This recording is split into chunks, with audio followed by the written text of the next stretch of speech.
सब मिल आसन लगाए, कलश का पूजन। दोस्तों कैसे हैं आप सभी? होप सब बहुत अच्छे होंगे, मैं भी बहुत अच्छी हूँ। तो ये भजन अगर आपने नहीं सुनी होगी ना तो लास्ट वीडियो में आप जाकर देख लीजिएगा, बहुत ही सुंदर भजन है। 2 भजन मैंने शेयर की है और आज के मतलब वीडियो में मैं आपके साथ शेयर करूँगी कि पंडित जी ने बताया कि गुरु हमारे जीवन में कितने ज़रूरी हैं। कितना मतलब जैसे एक बच्चा चाहे जितना पढ़ने लिखने में तेज़ हो, लेकिन अगर स्कूल नहीं जाता है, उसके पास कोई डिग्री नहीं है, तो वो सारी उसकी नॉलेज सब बेकार है। वैसे हमारे जीवन में अगर हमारे पास गुरु नहीं है ना तो हमारा जीवन व्यर्थ है। तो ये सारी बातें आज उन्होंने वीडियो में बताई है कि गुरु हमारे लिए कितने ज़रूरी हैं। तो चलिए वीडियो को एंजॉय करिएगा, पसंद आएगी लाइक शेयर करिएगा, चैनल पर न्यू है सब्सक्राइब करिएगा और अपना प्यार और सपोर्ट बनाए रखिएगा। तो बिना गुरु के पूजा पूरी। स्नान, दान, तीर्थ, यज्ञ, पिंडदान, पूर्वजों का कन्यादान इत्यादि का पुण्य जो मिलना चाहिए वो नहीं मिल पाता है। कब तक? जब तक आध्यात्मिक गुरु नहीं करते। इसलिए समय रहते आध्यात्मिक गुरु जरूरी है। कहते हैं बिना आध्यात्मिक गुरु के हमारे पूर्वजों को जो पिंडा पानी दिया जाता है, जो पानी दिया जाता है, तिलांजलि दी जाती है, जो गुड़िया बुढ़वा विदा की जाती है, वो हो नहीं पाता। उनके हाथ का, निगुरा के हाथ का पितर भी कुछ स्वीकार नहीं करते हैं। इसलिए आध्यात्मिक गुरु जीवन में होना बहुत आवश्यक है। इसलिए समय रहते गुरु का वर्ण हमको कर ही लेना चाहिए। जैसे लड़का रोज स्कूल ले जाए लेकिन मास्टर साहब के रजिस्टर में नाम दर्ज ना हो है तो स्कूल आए जाए तो मतलब है। अगर आंगनबाड़ी में नाम दर्ज ना हो, पजीरी वजूरी तेल और कुछ मिले, ये आंगनबाड़ी बैठी है ना, तो मिले। जो लड़का के नाम रजिस्टर में लिखा रहे वही तो मिले।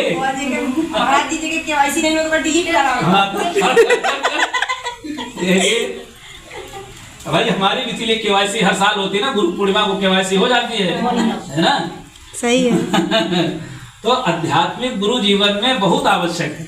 अब जान ले, बिना शिक्षक के जैसे अक्षर ज्ञान नहीं होता। लोग कहते नहीं जे स्कूल ना आएगा वो के लिए करिए अक्षर, डिग्री नहीं है तो बेकार है। तो इसलिए आध्यात्मिक गुरु जीवन में बहुत आवश्यक। कितना आवश्यक है खुद से विचार कर सकते हैं। जब स्वयं नारायण इस धरती पर नर लीला करने के लिए आए तो उन्होंने भी आध्यात्मिक गुरु का वर्ण किया है।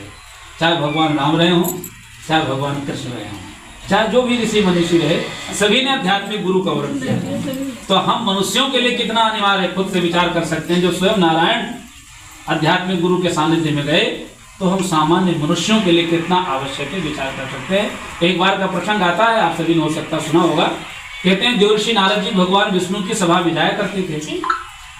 और नारद जी एक दिन जब उठ करके चलने लगे तो भगवान विष्णु ने माता लक्ष्मी की ओर संकेत करते हुए कहा, देवी नारद जी जहाँ बैठे थे उस स्थान को शुद्ध कराया जाए। माता लक्ष्मी ने कहा, भगवान आखिर आपकी सभा में बहुत सारे लोग आते हैं, पर नारद जी ही जहाँ बैठते उसी स्थान को आप शुद्ध क्यों कराते हैं? कभी गोमूत्र का छिड़काव कराते हैं, गाय के गोबर से लिपाई कराते हैं, मिट्टी हटवाते हैं, आखिर ऐसा क्यों? तब भगवान विष्णु ने कहा, क्योंकि नारद जी निगुरा है। निगुरा जिस स्थान पर चला जाता है वो स्थान अपवित्र हो जाता है। हमारे भारतीय संस्कृति में पहले निगुरा के हाथ का लोग पानी नहीं पीते थे। जब 8 वर्ष से अधिक अवस्था हो जाती थी और गुरु वर्ण नहीं किया है तो उसके हाथ का लोग पानी नहीं पीते थे। अधिकतम 12 वर्ष तक। 12 के बाद तो, क्योंकि ये 4 हमारी कैटेगरी बनाई गई थी। जन्म से न कोई ब्राह्मण है, न कोई क्षत्रिय है, न कोई वैश्य है। जन्म से सभी क्या हैं? शूद्र हैं। ये हम नहीं कह रहे, ये हमारी सनातन संस्कृति कहती है। जन्मना जायते है शूद्रा, मनुस्मृति में लिखा है, जन्मना जायते है शूद्रा संस्कारात् द्विज उच्यते। संस्कारों से ही जीवन महान बनता है। जो 8 वर्ष की अवस्था में गुरु के हाथ में हाथ रख देता था वो ब्राह्मण की श्रेणी में जाता था। जो 8 से 9 वर्ष की अवस्था में गुरु के हाथ में हाथ रखता था वो क्षत्रिय की श्रेणी में जाता था। जो 9 से 10 वर्ष की अवस्था में गुरु के हाथ में हाथ रखता था वो वैश्य की श्रेणी में जाता था। जो 10 से 12 वर्ष तक गुरु के हाथ में हाथ नहीं रख पाता उसको मान लिया जाता कि वो उसकी बुद्धि उतनी विकसित नहीं हो पाई। इसलिए समय रहते गुरु के हाथ में हाथ रख देना आवश्यक हमारी भारतीय संस्कृति में माना जाता है। लेकिन कैसे कहें, आज नहीं होता साहब।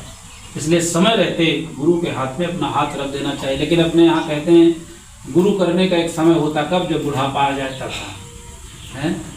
भगवान का चढ़ाव एकदम बढ़िया बढ़िया खिला खिला फूल लावा जाते, लेकिन जब अपन बारी आवत जो काहे लायक ना रह जाए तब भगवान के शरण में जाग चाहिए।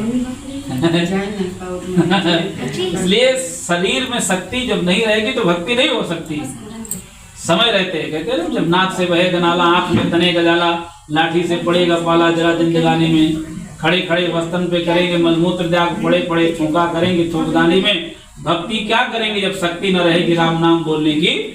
तुम्हारी बंदवाड़ी मता योग गुरु से वियोग भोग से, गुरु का वर्ण कर ले भरी जवानी में। इसलिए समय रहते गुरु का वर्ण आवश्यक है। इसलिए समय रहते जब कर लेना चाहिए। जब शरीर में शक्ति रहेगी तभी भगवान की भक्ति हो सकती है। बोले कि भगवान की, मैया राधा रानी की। और फिर एक और परंपरा अपने यहाँ है, लोग कहते हैं साहब गुरु तो हमारे अखाड़ा वाले हमारे यहाँ होते हैं, सभी को हम दूसरे के यहाँ गुरु दीक्षा नहीं ले सकते। एक बात और हमें जान लेना चाहिए, ये जातिगत और परंपरागत नहीं है। जिसके अंदर योग्यता हो उसे गुरु के रूप में वर्ण करें। नहीं तो साहब एक डॉक्टर साहब थे राधे श्याम, बहुत अच्छे डॉक्टर थे, उनके पास पहुंचे, हम अपनी समस्या बताई, बीमारी बताई, एक दो खुराक दवा दे दिया, एक आध इंजेक्शन लगा दिया, आराम मिल गया। उनका बेटा हो गया सीताराम।